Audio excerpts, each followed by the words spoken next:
There's been some really big changes to YouTube that I feel like no one's talking about, especially like in the guru space of people teaching people how to grow on YouTube, and it really deserves a lot more attention. And I think in this video, the most important thing I'm gonna show you is how you can adapt to this change and get an advantage over other creators and not get left behind. And what this change is that now if you go to YouTube on a desktop or even a mobile device, there is an autoplay feature, and they're a little bit different on each, that is now being put into place on the home feed, suggested videos, not on mobile, but on desktop, and then also in the subscription feed. So it's kind of becoming a little bit more like Facebook now, where as you're scrolling through, a lot of the videos will just start automatically playing, and from there, you have a choice of whether you want to continue to watch that video, just letting it autoplay, or deciding to click it. Now on the desktop, it won't continue to play the whole video because it kind of just picks a certain segment out, but on mobile devices, it's gonna start right from the beginning. Now, first of all, yes, this does count towards your watch time on mobile devices where it's starting from the beginning. So that's the first thing you'll want to consider. But it's also going to affect a whole bunch of other things. And the first of those things is click-through rate.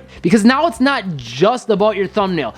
Thumbnails will still matter, but not quite as much as they used to as this autoplay feature becomes more common. And who knows where YouTube will start rolling it out next, because right now on mobile devices, it's on the home feed and it's on the subscription feed. And on desktop, it's pretty much everywhere if you hover over a video with your mouse.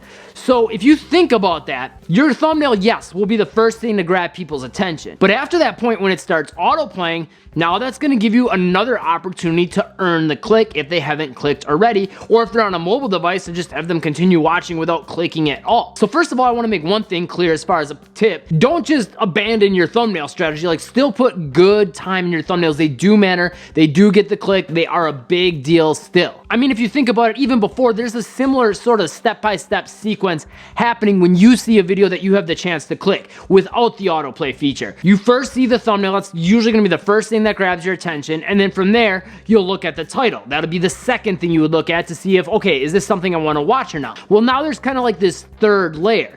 You'll look at the picture from the thumbnail, and then from there, depending on how quick it autoplays and what grabs your attention more, you'll either watch the autoplay next or then the title. So when you as the creator are making a video, you wanna think about that and how people are gonna perceive your video. So the thumbnail's gotta be great, and then you also wanna try to nail the title in case someone looks at that next, and then you also wanna get that autoplay part right. So here's my 3 big takeaways and tips that you can use to take advantage of this and get an advantage over other creators. And feel free to add any takeaways or tips that you've got down in the comments down below. And with these, I'm mainly gonna focus on the mobile device, simply because on desktop, you can't really control which part YouTube decides that they're gonna autoplay. That being said, my quick tip for the desktop version is make your video look as visually appealing as possible, so that way when people do see that autoplay, it's more likely to get the click because it grabbed their attention. But as far as the mobile experience goes, when people see that autoplay feature, it's gonna start from the beginning of the video. So those first few seconds are gonna matter a heck of a lot more. So my first big tip is, for the first few seconds of your video,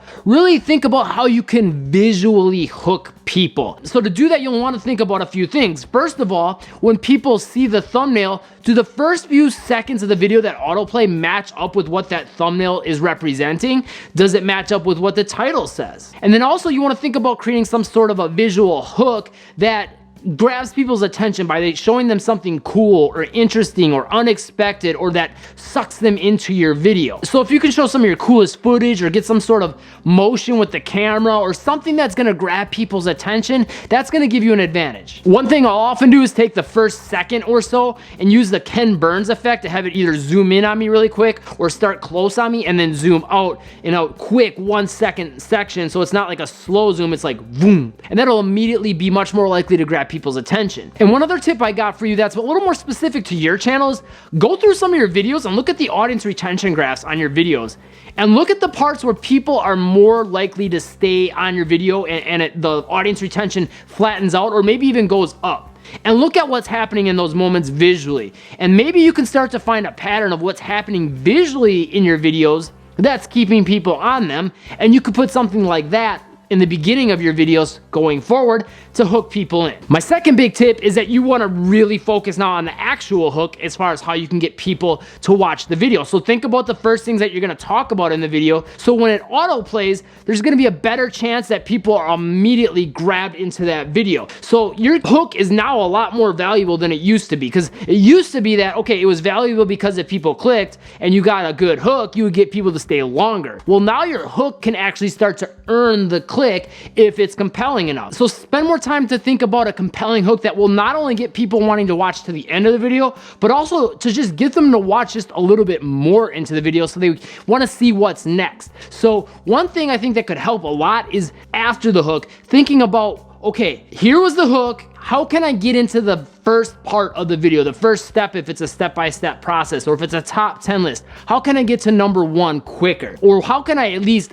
build up what that number one thing is in a way that people definitely want to stay for that number one thing? So your hook has to pull a little bit more weight now as far as getting people to the next part and getting them to the end. But simply getting to that next part quicker can help a lot. And now you might be saying to yourself about the hook, well, what good is the hook if it's auto playing because people can only see the video? And that brings me to my third big tip, which is closed captions. And with that, a couple tips. So one thing I'll often do is I'll wake up in the morning and my wife will be sleeping next to me yet, and I'll decide that I'm gonna pull up YouTube, and when videos autoplay, the ones that have closed captions, a lot of times, since I don't wanna wake her up, I'll watch the entire video right on the YouTube feed without even clicking to watch it and just reading the closed captions. So that shows you like how powerful those closed captions can be.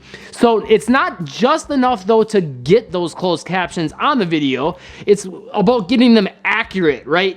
So one thing I can give you is that you should think a little bit more about, number one, can I speak a little more clearly so that way when YouTube does the auto closed captions that they're a little bit more accurate? Or think about hiring someone to do the closed captions so that way they're going to be for sure accurate and people can enjoy the video without even having to click to watch it. And you could start to get all this watch time without even getting a click. Think about how powerful that is. But that being said, to make those closed captions worth it, the hook's got to be good. And to make a good first couple seconds of your video, the idea behind the video's got to be good. And on top of that, you've got to get those first few seconds of the video visually compelling. And to do all three of these things, I think the most important thing is getting your topics right. So in this YouTube video right here, I go over how to come up with interesting, compelling topics that are more likely to get the click, get people watching without even clicking, and staying tuned to the end. If this video helps, subscribe and turn on all notifications, and I'll see you in this video next.